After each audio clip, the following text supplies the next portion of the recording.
সবাইকে অনেক অনেক ভালোবাসা জানিয়ে ইংল্যান্ডের পিটারবরো থেকে আমি দীপান্বিতা আরেকটি ব্লগ নিয়ে তোমাদের কাছে চলে এলাম।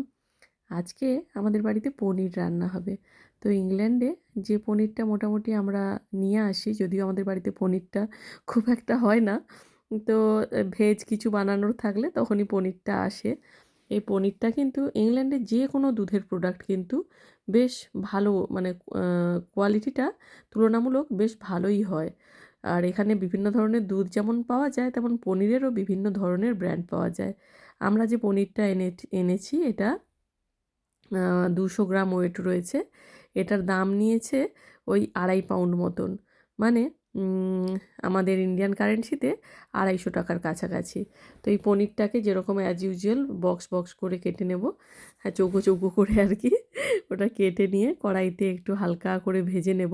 তবে এই যে পনিরের রেসিপিটা, এটা ওয়ান অফ দ্য কী বলবো, সবথেকে একটা ইজি যে রেসিপিগুলো হয় পনিরের, সেটা হচ্ছে, তোমরা আবার ভাবো না যেন যে পনিরে আমি কুমড়ো দিয়ে দিচ্ছি।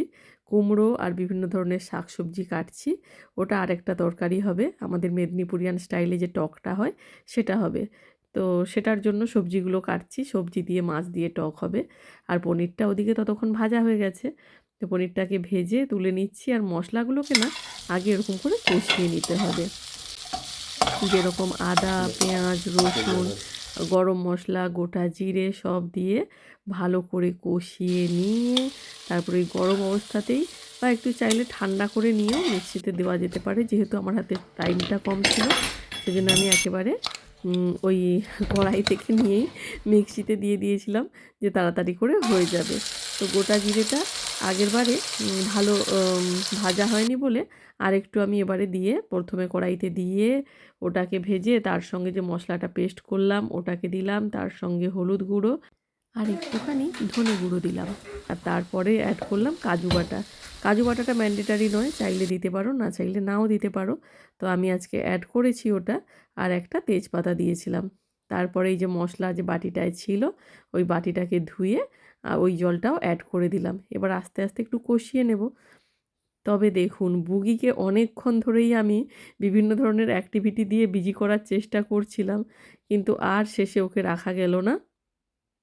ও চলে গেছে গ্যাসের কাছে, সেজন্য অগত্যা ওকেও একটু মশলাপাতি দিলাম। ও রান্না করতে ভালোবাসে, তো ওকে একটু ওর রান্নার মতন সরঞ্জাম দিয়ে দিলাম। ও আবার গিয়ে বিজি হয়ে যাবে, আর ততক্ষণে এদিকে আমার রান্নাটাও হয়ে যাবে। আমরা ছুটির দিনগুলোতে কিন্তু সবাই মিলে ভাগাভাগি করে রান্নাবান্নাই হোক বা বাড়ির কাজ, সবটাই, মানে বাড়ির পরিষ্কারেও কিন্তু আমার পুচকেটা বেশ হাত লাগিয়ে সাহায্য করে, ওয়াইপস দিয়ে মোছামুছিগুলো। এদিকে গল্প করতে করতে পনির তো রেডি। পনিরটা রেডি হয়ে গেছে, এবার গরম গরম এটা নামিয়ে নিচ্ছি। একদম রেডি হয়ে গেল। তোমরাও বাড়িতে ট্রাই করে কিন্তু জানিও কেমন হয়েছে খেতে।